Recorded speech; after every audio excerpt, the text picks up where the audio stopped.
Okay जी, welcome back. तो हम क्या डिस्कस कर रहे हैं? बिस्मिल्लाह रहमान रहीम।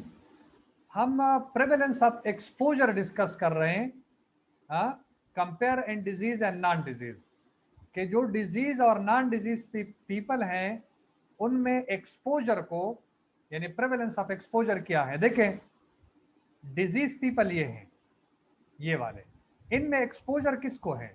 ये प्रेवलेंस ऑफ एक्सपोजर ये है।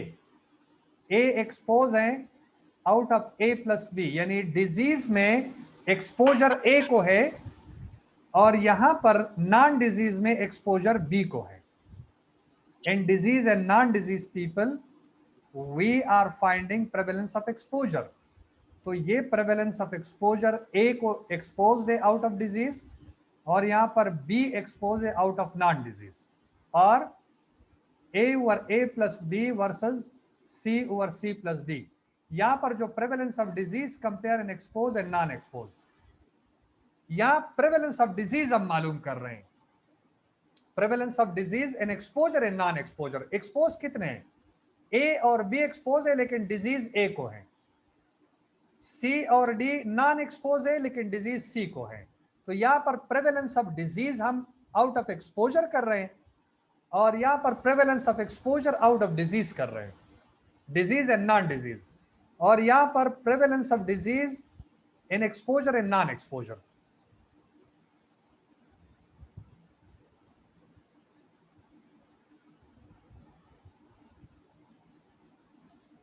अच्छा जी, स्टडी ये अगर आप देखें cross prevalence of heart disease and study sample, ये वाला आपने स्टडी कर ली और ये जो रेड पोर्शन है इसका मतलब है कि इनको हार्ट डिजीज है, बाकी को नहीं है। ठीक है, अच्छा जी। तो इसके लिए आप क्या करते हैं? देखिए, prevalence of risk factor in study sample, आपने एक सैंपल लिया, स्नैपशॉट ऑफ अ डिजीज और रिस्क फैक्टर। देखिए यहां पर ये पोर्शन बता रहे हैं कि इनका सेडेंटरी लाइफस्टाइल है, परसेंटेज में आप बता सकते हैं इसको। ये स्मोकिंग कर रहे हैं, ये पुअर डाइट के साथ है और ये अल्कोहल के साथ है। इसी तरह पाई चार्ट आप बना सकते हैं परसेंटेज वाइज कि जो सैंपल आपने लिया है उसमें ये चीजें कैरेक्टरिस्टिक पाई जाती है। एडवांटेजेस क्या है इस स्टडी डिजाइन का? Outcome and exposure measure at the same time. आपको एक ही वक्त में पता चल जाता है कि कितने लोग बीमार हैं और कितने लोग रिस्क फैक्टर कितने लोगों, यहाँ पर जो ना प्रेवलेंस ऑफ रिस्क फैक्टर क्या है, कौन कौन से फैक्टर प्रिवेल कर रहे हैं और कितने लोग बीमार हैं। Uncover association for further study और हाइपोथेसिस फॉर्मुलेशन आप कर देते हैं ताकि फर्दर स्टडी इस पे कंडक्ट की जा सके। Useful for hypothesis generation, hypothesis generation के लिए यूजफुल है। Quick and cheap, no follow up visits, एक वक्त में गए डेटा आपने कलेक्ट कर लिया तो ये सस्ता है। Best way to determine prevalence, prevalence को डिटरमिन करने के लिए बेस्ट वे है। क्वेश्चनियर इंटरव्यू बेस्ड, क्वेश्चनियर आप साथ लेके आते हैं और उसमें पूछ लेते हैं। Useful for assessing practice, attitude, knowledge, belief, utilization of services etcetera. आप उनके प्रैक्टिसेस को, उनके एटीट्यूड, नॉलेज और बिलीफ और जो सर्विसेज गवर्नमेंट दे रही है या प्राइवेट ऑर्गेनाइजेशन उसको यूटिलाइज कर रहे हैं कि नहीं कर रहे हैं। आप उनसे पूछेंगे ना कि आप जब बीमार होते हैं तो कहाँ पर जाते हैं, हॉस्पिटल जाते हैं या पीर फकीर के पास जाते हैं या बिल्कुल भी नहीं जाते, तो ये यूटिलाइजेशन ऑफ सर्विसेज का पता चल जाता है। बिलीफ सिस्टम क्या, बीमार होते हैं तो क्या करते हैं, हरी सब्जियां खाते हैं, करेले का जूस पीते हैं या फिर मेडिसिन लेते हैं, तो बिलीफ का भी पता चल जाता है। या फिर वो कहते हैं कि नहीं हम पट्टी बांध देते हैं या कोई और जो बिलीफ सिस्टम है उनका, वो आपको पता चल जाता है। एडवांटेजेस ये हैं, can be conducted to assess the health care needs of the population. आपको जब बीमारों का पता चल जाता है, किसी कम्युनिटी में बहुत सारे लोग बीमार हैं, तो वहां पर आप अपने रिकमेंडेशन दे सकते हैं कि यहाँ पर सर्विसेज जो है ना वो प्रोवाइड की जाए ताकि लोगों को में बीमारी कंट्रोल की जा सके। Helpful in measuring access and utilization of health services, ये इसमें भी मदद देता है कि आपको पता चले कि लोग जो है ना वो हेल्थ सर्विसेज को कितना यूटिलाइज कर रहे हैं और उनको एक्सेस है कि नहीं है, वहां पर पहुंच सकते हैं कि नहीं या बहुत ज्यादा दूर बने हुए हैं। Provide information between disease and various variables, disease और मल्टीपल रिस्क फैक्टर के बारे में आपको इंफॉर्मेशन दे देता है। Provide information regarding distribution of a disease, ये भी आपको बता देता है कि डिजीज किस तरह फैली हुई है with respect to time, place and person. and determines burden of the disease in a population, so helpful for planning purposes. और आपको डिजीज के बर्डन का भी पता चल जाता है, तो लिहाजा आप सर्विसेज को प्लान कर सकते हैं, हाँ, कि कौन कौन से सर्विस की एक पर्टिकुलर पॉपुलेशन में जरूरत है, वहां पर आप प्लान कर सकते हैं। लिमिटेशन इसकी क्या है कि नो टेम्परल और टाइम सीक्वेंस, आपको ये पता नहीं चलता कि डायरिया अनहाइजीनिक कंडीशन की वजह से हुआ है या खुराक की वजह से हुआ है या पानी की वजह से हुआ है, किसकी वजह से हुआ है, ये आपको पता नहीं चलता।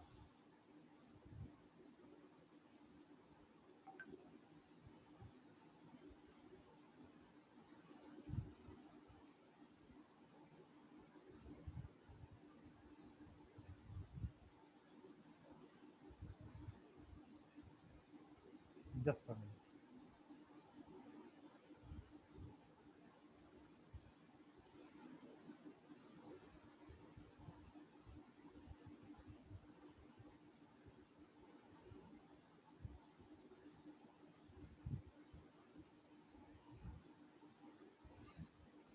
अच्छा जी, तो no temporal, so gives no information whether which comes first, that is cause और डिजीज, फैक्टर पहले आया था या डिजीज पहले आई थी।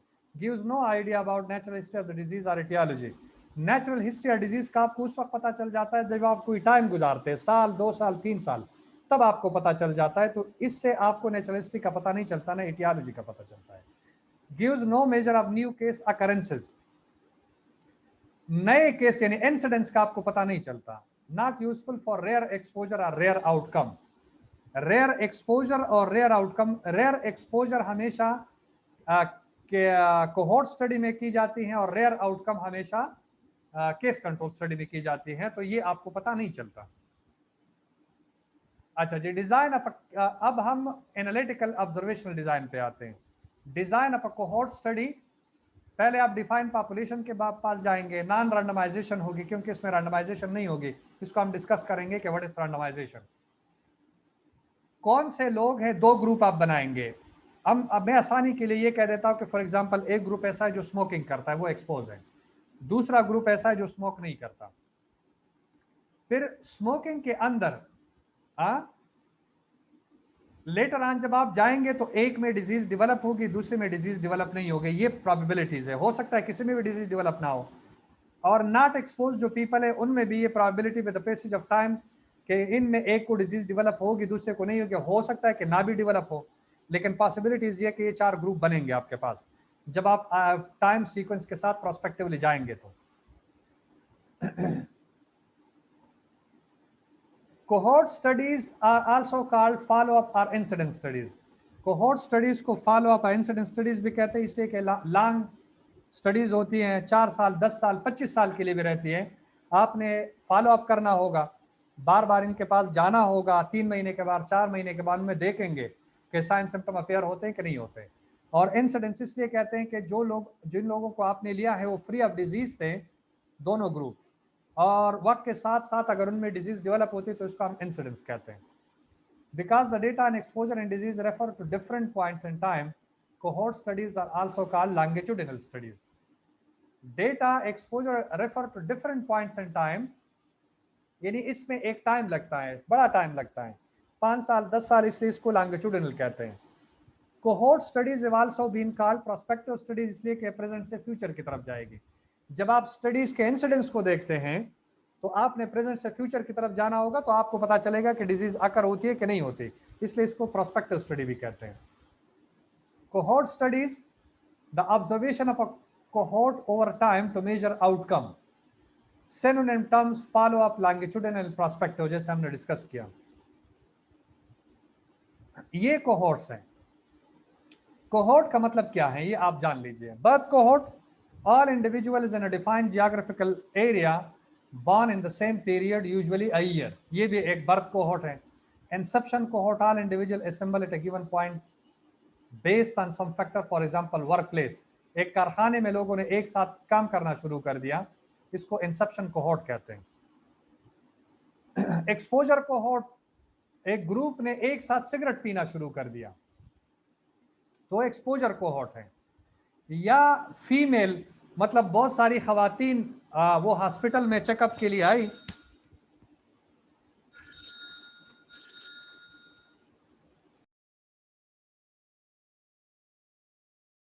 सॉरी बीच में कॉल आ गई थी.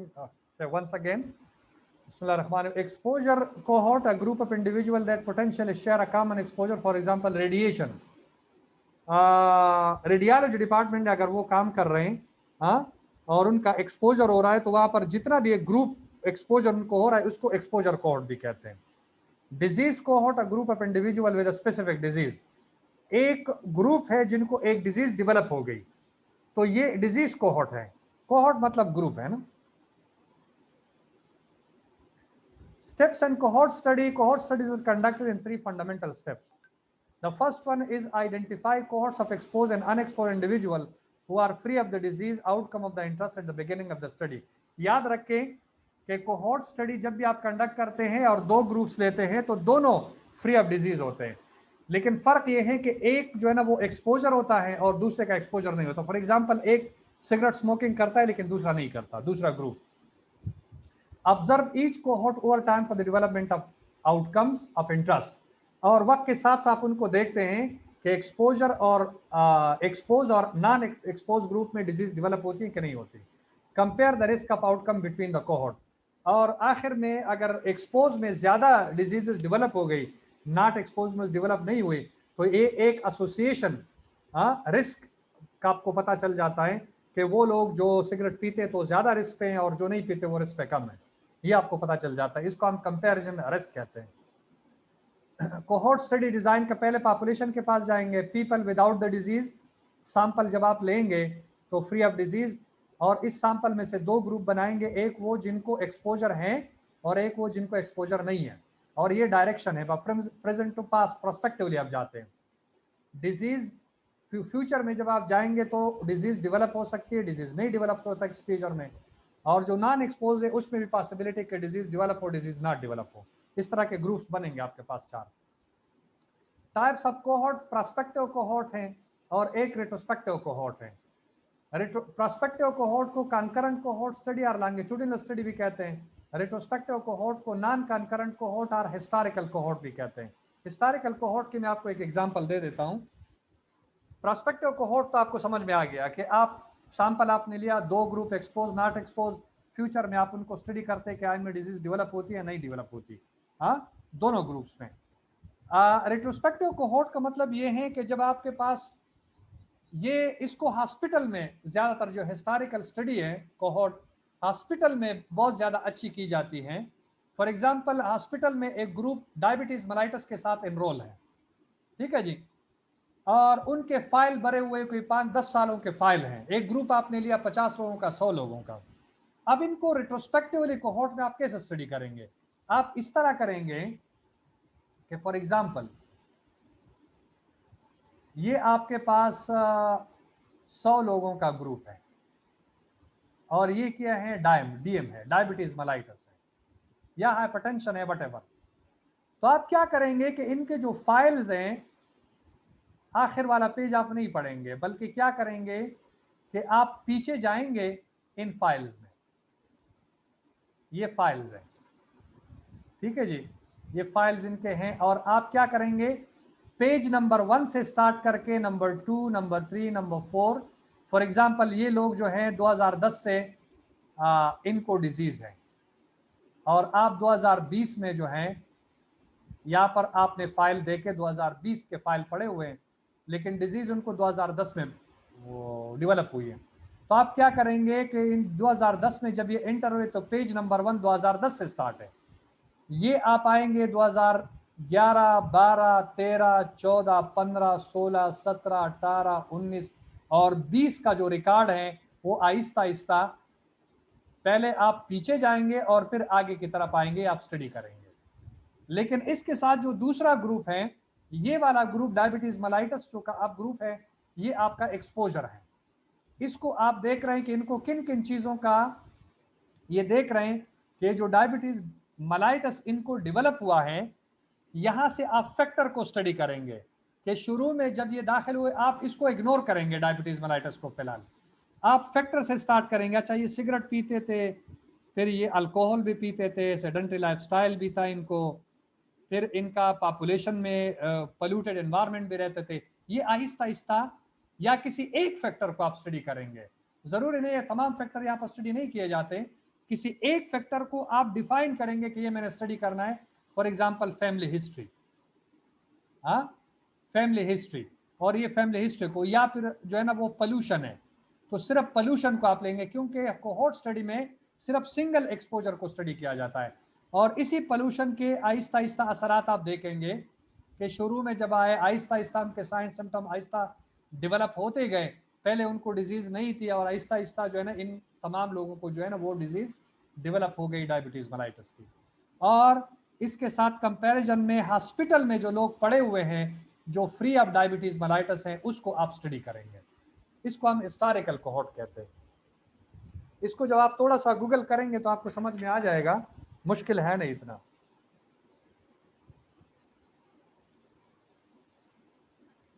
अच्छा जी, ये आप देखें prospective study exposure to outcome. Retrospective study में आउटकम से पहले एक्सपोजर की तरफ जाते हैं और फिर वापस आते हैं। एम्बी डायरेक्शनल का मतलब ये है कि आप पहले आउटकम से एक्सपोजर की तरफ आए, फिर उनको स्टडी करना शुरू कर दिया, और इसी ग्रुप को आगे लेते हुए 4-5 सालों के लिए मजीद आपने स्टडी किया, तो इसको एम्बी डायरेक्शनल कहते हैं। यानी जो ग्रुप आपने लिया 2020 में, इसको फर्दर चाहते हैं कि 2025 तक आप उनको मजीद स्टडी करें, तो ये वाला डिजाइन कोहोर्ट में एम्बी डायरेक्शनल कहलाता है। Time frame for hypothetical prospective cohort conducted in 2000. Define population, non-randomization, exposed, not exposed, ये ग्रुप जो आप बन गए, हाँ ये पहले हम डिस्कस कर चुके हैं ना। Prospective cohort study, investigator starts the study from the beginning with the identification of the population and the exposure status, exposed, not exposed group. Follow them over time for the development of disease. Takes a relatively long time to complete the study, as long as the length of the study. जो natural history of disease होती है वहां तक आप उनको study करते हैं। अच्छा जी, ये अगर आप रेट्रोस्पेक्टिव कोहोर्ट की बात करें तो ये देखें, वहां से 2000 से स्टार्ट किया, आप आगे गए, लेकिन यहाँ पर 1980 से स्टार्ट करके आप वापस 2020 की तरफ आ रहे हैं। तो ये जो डायरेक्शन है, ये रेट्रोस्पेक्टिव कोहोर्ट का डायरेक्शन है, ये मैंने आपको अभी बता दिया है कि 2010 है और 2020 है, तो 20 से वापस जाके 2010 और वापस आप 2020 की तरफ आ रहे हैं, तो ये रेट्रोस्पेक्टिव कोहोर्ट है। Differentiating between prospective and retrospective. Retrospective cohort investigator uses existing data collected in the past to identify the population and the exposure status, exposed, not exposed group. जैसे मैंने फाइल का कह दिया, determine and present the development status of the disease. और क्या करते हैं कि जो डिजीज कैसे डेवलप हो गई, हाँ, उस रिस्क फैक्टर की वजह से वो आप स्टडी करते हैं। Investigator spends relatively short time to assemble study population and the exposed, not exposed group, determine disease status at the present time, no follow-up needed. अच्छा, combine prospective retrospective cohort investigator using existing collected in the past to identify the population exposure status, exposed, not exposed, follow them into the future for the development of disease. मजीद कुछ सालों के लिए आप उनको study कर रहे हैं। Investigator spends a relatively shorter to some period of time to assemble study population exposed, not exposed group from past data. ये क्विक स्टडी होते हैं, just like case control study या क्रॉस सेक्शन सर्वे की तरह, जो है ना क्विकली आप फाइल को पढ़ लेते हैं, आपको पता चल जाता है। Will spend additional time following them into the future for the development of the disease. Cohort study design, इसको incidence rate, relative risk and attributable risk जो है वो मेजरमेंट हम करते हैं। तो ये डिजाइन में आप रिलेटिव रिस्क कैसे मालूम करते हैं? रिलेटिव रिस्क का मतलब है A over A plus B divided by C over C plus D. ये आपका एक्सपोजर है और ये नॉट एक्सपोजर ग्रुप है। ये इंसिडेंस रेट ऑफ डिजीज, तो ये इंसिडेंस रेट है कि ए को डिजीज डेवलप हुआ, यहाँ पर सी को डिजीज, ये एक्सपोजर ग्रुप था, ये नॉन एक्सपोजर ग्रुप था। Incidence in exposed A over A plus B, incidence in unexposed C over C plus B. Incidence in total exposed पर unexposed A plus C को डिजीज है, A plus B plus C plus D total आपने लिया था। Relative risk cohort study determine whether there is an association between exposure to factor and development of a disease. So relative risk can be calculated with this formula. incidence in exposed, incidence in unexposed. A over A plus B divided by C over C plus D, that is a relative risk. Attributable risk, this is determined, ये हम कर चुके हैं, अगर आपको पता है तो रिस्क मेजरमेंट में हम कर चुके हैं पिछले लेक्चर में. This is determined by the attributable risk, which is defined the amount or portion of the disease incidence or disease risk that can be attributed to a specific exposure. Attributable risk is calculated as risk difference, incidence in exposed minus incidence in non-exposed, जिसको हम attributable risk कहते हैं. और जब आप इसको proportional attributable risk कहेंगे तो इसका फॉर्मूला फिर अलग है, ये हम कर चुके हैं. Advantages of cohort study, useful for rare exposure. Rare exposure अगर आप है और उसको फ्यूचर में स्टडी करना चाहते हैं तो ये बेस्ट स्टडी डिजाइन है. Useful for more than one outcome, और उस एक्सपोजर का एक आउटकम निकलता है या मल्टीपल आउटकम निकलते हैं आपको पता चल जाएगा. Incidence of the outcome and incidence rates, आपको नए केसेस आने का पता चल जाता है कि उस एक्सपोजर की वजह से नए केस आते हैं कि नहीं आते. Temporal relationship between exposure and outcome is clear as exposure status defined at the start of the study. क्योंकि इसमें आप टाइम गुजारते हैं 1 साल 10 साल 5 साल, आपको पता चल जाता है कि ये एक्सपोजर जो है ये डिजीज की डेवलपमेंट में कंट्रीब्यूट करता है कि नहीं करता, तो एसोसिएशन का पता चल जाता है. Temporal, if prospective minimises biases in measurement of exposure, अगर ये प्रोस्पेक्टिव स्टडीज हैं तो जो आप मेजरमेंट करते हैं इसको मिनिमाइज कर देता है बायसेस को, क्योंकि आपको पता चल जाता है ये चीज होना चाहिए नहीं होना चाहिए, उसको आप कंट्रोल कर लेते हैं उस बायसेस को. Sometimes the only ethical or legal way to conduct study, sometimes the only ethical or legal way to do, क्योंकि इसमें कोई इन्वेजिव प्रोसीजर नहीं होता तो ये एथिकली साउंड है. Stratification, nested control and multivariate analysis adjustment can be applied. इसको खैर अभी नहीं करते कि स्ट्रेटिफिकेशन क्या है, नेस्टेड कंट्रोल क्या है और मल्टीवेरिएट क्या है. Disadvantage of cohort studies, not good for a study of rare outcome. खाल डिजीज के लिए ये अहम नहीं है, क्योंकि कहाँ तक आप ढूंढेंगे, एक अमेरिका में है या फिर एक पिशावर में, एक क्वेटा में, एक यहाँ पर खाल डिजीज है, तो कैसे आप घूमेंगे फिरेंगे उनके पीछे. If retrospective, they only rely on the adequacy of record. अगर retrospective है तो सिर्फ रिकॉर्ड पे रिलाई करता है, आपके सामने कुछ हुआ नहीं है. Exposed may be follow more than the unexposed. Expose group जो है ना वो अच्छे तरीके से आप फॉलो कर सकते हैं देन क्लोजली देन अनएक्सपोज. ये बायस हो सकता है क्योंकि आप इंटरेस्टेड है डिजीज आउटकम में, तो आप जो एक्सपोज ग्रुप है उसको अच्छे तरीके से देखेंगे और नॉन एक्सपोज को ह्यूमन नेचर है, इनको देखे या ना देखे, मेरा मकसद जो है वो डिजीज आउटकम है, तो एक्सपोज को आप अच्छी तरह देखेंगे. ये बायसेस हो सकते हैं. If prospective they can be very expensive and slow, and as they are follow-up study, the validity of the result is highly sensitive to losses to follow-up, migration, withdrawal, lack of participation and death. और जो result आपके पास आ जाते हैं तो drastically affect हो जाते हैं because of the loss of participant. 5 साल की स्टडी है, बहुत सारे मर चुके होंगे, माइग्रेट कर चुके होंगे, या फिर वो खुद से छोड़ चुके होंगे, तो ये एक बहुत बड़ा डिसएडवांटेज है इसका. Now case control study, the case control study design, इसको आप देखें, वहां हमने ये कंट्रोल है, ये केस है. आउटकम से हम स्टार्ट करते हैं. एक ग्रुप आउटकम का होता है, दूसरा फ्री ऑफ डिजीज होता है. ये वाला डिजीज वाला है, यानी दाने जो निकले हुए हैं, इसका मतलब है कि आउटकम को शो कर रहे हैं, और इनको रेट्रोस्पेक्टिवली हम स्टडी करते हैं, पिछले लाइफ में स्टडी करते हैं. An analytical epidemiological design in which individuals who have disease under study, also called cases, are compared to individual free of disease control regarding past exposure. Exposure differences between cases and control are helpful to find potential risk or protective factors. The purpose is to determine if there are one or more factors associated with the disease under study. आपको पता चल जाता है कि disease में पिछले life में आप स्टडी करेंगे तो पता चलेगा कि उनको एक रिस्क फैक्टर को एक्सपोजर हुआ है या मल्टीपल को हुआ है, तो ये आपको पता चल जाता है. तो एक डिजीज के एक या मल्टीपल फैक्टर जो है आप आइडेंटिफाई कर सकते हैं. To examine the possible relationship of an exposure to certain disease, we identify a group of individuals with the disease called cases, and for the purpose of comparison, and a group of people without the disease or outcome variable called control. The study compared the occurrence of the possible causes in cases and control. Causes का मतलब ये है कि risk factors.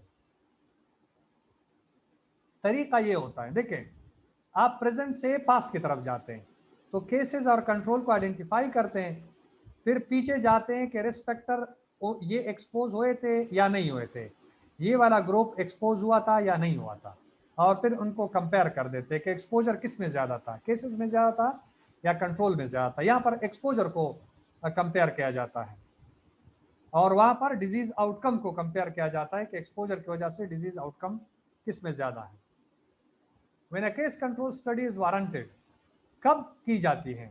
A case control study is usually conducted before a cohort or an experimental study to identify the possible an experimental study to identify the possible etiology of the disease. ये prior की जाती है. It costs relatively less and can be conducted in a shorter period. For a given disease, a case control study can investigate multiple exposure when the real exposure is not known. आपको तो ये पता नहीं चलता कि ये disease इस वजह से हुआ, ये एक्सपोजर है। मल्टीपल एक्सपोजर आ जाते हैं, लेकिन जब आप इसका ऑड्स रेशो निकालते हैं जिसका सबसे हाईएस्ट होता है तो फिर पता चल जाता है कि इसका एसोसिएशन ज्यादा है। For a given disease, a case control can investigate multiple exposure when the real exposure is not known. A case control study is preferred when the disease is rare because investigator can intentionally search for the cases. A cohort of study rare disease would need to start with a large number of exposed people to get adequate number of cases. यानी rare disease पे आप कर सकते हैं, आप अगर हाल हैं तो एक एक के पास आप जाए और उनसे डेटा कलेक्ट कर लें और उसके साथ एक कंट्रोल को ले ले, उसका भाई या उसका कोई रिश्तेदार, तो आसानी से कंडक्ट की जा सकती है, इसलिए ये रेयर डिजीज पे की जाती है। Advantages क्या? Can be carried out quickly and quite cheaply, useful for rare disease and outcome, can study multiple exposure for rare diseases and outcome, can study multiple exposure for a single outcome. Case control study can be ideal for the study of rare diseases or those with a long latency. अगर आपको पता है कि 50 साल के बाद ये disease develop होती है तो आप इंतजार तो नहीं कर सकते, तो केस कंट्रोल स्टडी में आप इसके रिस्क फैक्टर को आइडेंटिफाई करते हैं। Compare odds of exposure between cases and control. Disadvantages ये हैं कि selection of control population, over matching, यहाँ पर आपने जो है डिसएडवांटेज ये है कि एक तो सिलेक्शन आपने जो करनी होगी वो बहुत एहतियात से करनी होगी। जो केस हैं उसके लिए कंट्रोल उसका बाई होना चाहिए, अगर मर्द है तो मर्द होना चाहिए, वो नहीं है तो रिश्तेदार होना चाहिए, रिश्तेदार नहीं तो पड़ोसी होना चाहिए, पड़ोसी नहीं तो फिर उस कम्युनिटी में रहने वाला बंदा होना चाहिए। इसके आगे आप जाएंगे तो आपके रिजल्ट रिलायबल नहीं होंगे। तो ये मैचिंग की आप बात करते हैं कि आप मैच करेंगे। Information bias as exposure, similar status determine after outcome as occur, for example recall. और कुछ लोग ऐसे होते हैं कि उनका बहुत पिछले लाइफ में उनको एक्सपोजर हुआ है लेकिन वो भूल जाते हैं, तो जब आप उनसे पूछते हो कहते हैं हमें याद ही नहीं है, ये एक बायस है। सिलेक्शन बायस स्पेशली रिगार्डिंग कंट्रोल, जैसे मैंने कहा कि सिलेक्शन जब आप करते हैं कंट्रोल का तो किन को आप लेंगे। Can not establish sequence of events, क्योंकि आप टाइम नहीं गुजारते, सिर्फ उनसे हिस्ट्री पूछते हैं तो ये टेम्पोरल एसोसिएशन नहीं बनाता। Not good for rare exposure, rare exposure इसमें स्टडी नहीं की जाती। Can not usually be used to estimate incidence rate, relative risk और एट्रीब्यूटेबल रिस्क, ये तीनों चीजें इसमें नहीं की जाती। एक्सपेरिमेंटल स्टडी डिजाइन इसमें दो हैं, एक रैंडमाइज्ड कंट्रोल है और एक नॉन रैंडमाइज्ड कंट्रोल ट्रायल है। Randomized control trial, an epidemiological experiment in which subjects and a population are randomly allocated into groups, usually called study and control group, to receive and not receive an experimental, preventive or therapeutic procedure or maneuver or intervention. देखिए experimental study में आप जब भी sample ले लेते हैं तो एक को आप इंटरवेंशन करते हैं और दूसरे को इंटरवेंशन आप नहीं करते, ताकि आपको पता चले कि जिसको इंटरवेंशन करते और जिसको नहीं करते इंटरवेंशन का असर है या नहीं है। किसी एक ग्रुप को आप करेंगे तो आपको पता नहीं चलेगा, कंपैरिजन ग्रुप जब होगा तो तब आपको क्लियर पता चल जाएगा। Randomised control trial, allocation of participant to various groups in random fashion. Control, a control is used to compare the effects of a particular treatment, and trials and experiment conduction, it is, इसको trial कहते हैं। अच्छा जी, क्या करेंगे आप? इसका तरीक़ाकार ये है कि रेफरेंस पॉपुलेशन, टारगेट पॉपुलेशन, फिर आप सैंपल ले लेते हैं, रैंडम एलोकेशन आप कर देते हैं, इसको हम random allocation, interventional group and control group, ठीक है जी। फिर इंटरवेंशनल ग्रुप में लास्ट फॉलो अप भी हो सकता है और यहाँ पर भी लास्ट फॉलो अप हो सकता है। मतलब आप गए तो पता चला कि कंट्रोल में भी गायब है और इंटरवेंशन में भी गायब है, हाँ, और फिर आप इनको कंपेयर कर देते हैं। आप चेंज ग्रुप ड्यूरिंग स्टडी भी कर सकते हैं, कंट्रोल को इंटरवेंशन में डाल सकते हैं, इंटरवेंशन को कंट्रोल में भी डाल सकते हैं। इसको क्रॉसिंग ओवर कहते हैं, हम डिस्कस करेंगे।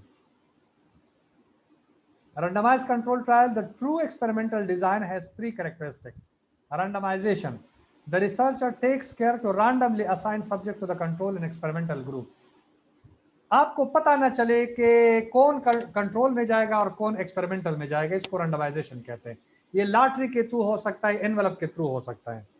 Each subject is given an equal chance of being assigned to either group. जब आप चिट्ठियां बनाते हैं तो आपको पता नहीं चलता कि आउट ऑफ 100 सैंपल 50 इंटरवेंशन में जाएंगे और 50 कंट्रोल, लेकिन कौन जाएगा? हाँ, जब आपने पोशीदा एनवेलप बनाए हैं, जब वो एनवेलप उठाते हैं तो जब खोलते हैं उनको पता चल जाता है कि वो कौन से ग्रुप में। इसको रैंडमाइजेशन कहते हैं। Randomized control trial control, the researcher introduces one or more control groups to compare with the experimental group. Manipulation, the researcher does something to one group of subjects in the study.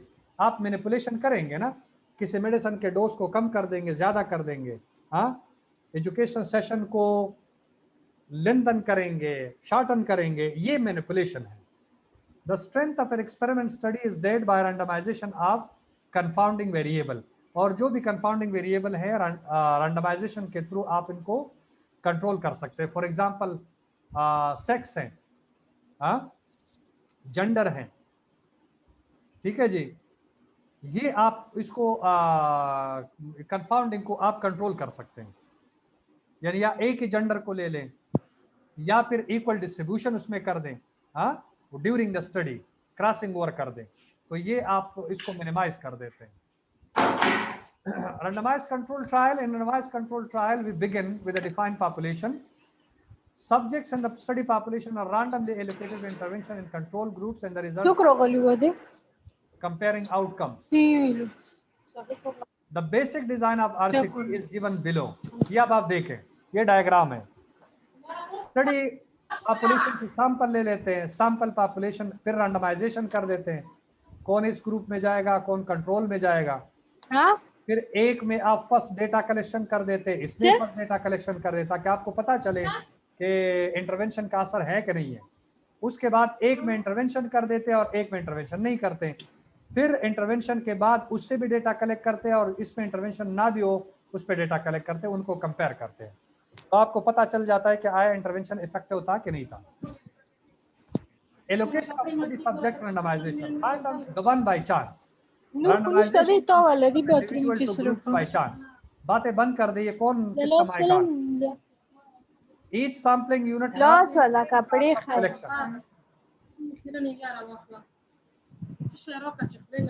Randomization is the process by which allocation of subjects to treatment group is done by chance without the ability to predict who is in what group. जैसे मैंने आपको बताया। जोरा आप ये mic off कर दे, आपकी आवाज आ रही है। ये जोरा है, कौन है जिसका माइक ऑन है? जी सर, जोहरा है। हाँ जी जोरा, ये बंद कर देना। अच्छा जी, प्राइमरी पर्पस रैंडमाइजेशन के क्या है? Prevent bias in allocating subjects to the treatment groups. Avoid predictability. ये biases को prevent करता है। हाँ, to a treatment group avoid predictability. कौन किस में जाएगा ये आपको पता नहीं चलता। ये prediction of avoid predictability है। Secondary purpose ये है कि achieve comparability between the groups. There is no guarantee. और दूसरा ये कि जो कंपेयर करते हैं आप कंट्रोल और केसेस में, इसको गारंटी कर देते हैं ना, अचीव कंपैरेबिलिटी बिटवीन द ग्रुप, लेकिन ये गारंटेड नहीं है, इसकी कोई गारंटी नहीं दे सकता कि आया वाकई जो कंपैरिजन है आफ्टर द रिजल्ट्स वो वाकई साबित हो जाएगा कि नहीं हो जाएगा, जो स्टैटिस्टिकल डिफरेंस है। जरूरी नहीं है, लेकिन ये कि इसके लिए हम करते हैं ये randomisation. Stratified randomization is random assigned within groups defined by participant characters such as age or disease severity, intended to ensure good balance of these factors across intervention groups. Male और फीमेल का balance रखना, इसको stratified randomisation कहते हैं। अच्छा, ये देखें stratification randomisation जो है, स्ट्रेटिफाई बाय जेंडर। 100 पेशेंट 1000, 400 इसमें 400 इसमें, ये फीमेल कम है और इसमें मेल ज्यादा है। आपने क्या किया कि इसमें जो है ना 240 ओल्ड थे, ये यंग थे, फिर ये ओल्ड थे, यंग थे, बैलेंस नहीं है। आपने इसको बैलेंस में ला दिया, ये भी 500 कर दिया, ये भी 500 कर दिया, कुछ यहाँ से उठाकर इधर ले आए, कुछ यहाँ से यंग को उठा के इधर ले आए, मिक्सचर बना दिया ताकि इसका मिक्सचर बने और बैलेंस रहे। तो इसको स्ट्रेटिफाइड रैंडमाइजेशन कहते हैं। Gold standard randomized control are gold standard of study design because the potential for bias selection into treatment group is avoided. ये गोल्ड स्टैंडर्ड है, इसके आगे कोई और स्टडी नहीं है जो अप्रूव कर सके। ब्लाइंडिंग क्या है? ब्लाइंडिंग का मतलब ये कि किसी को पता ना चले, मास्किंग भी इसको कहते हैं।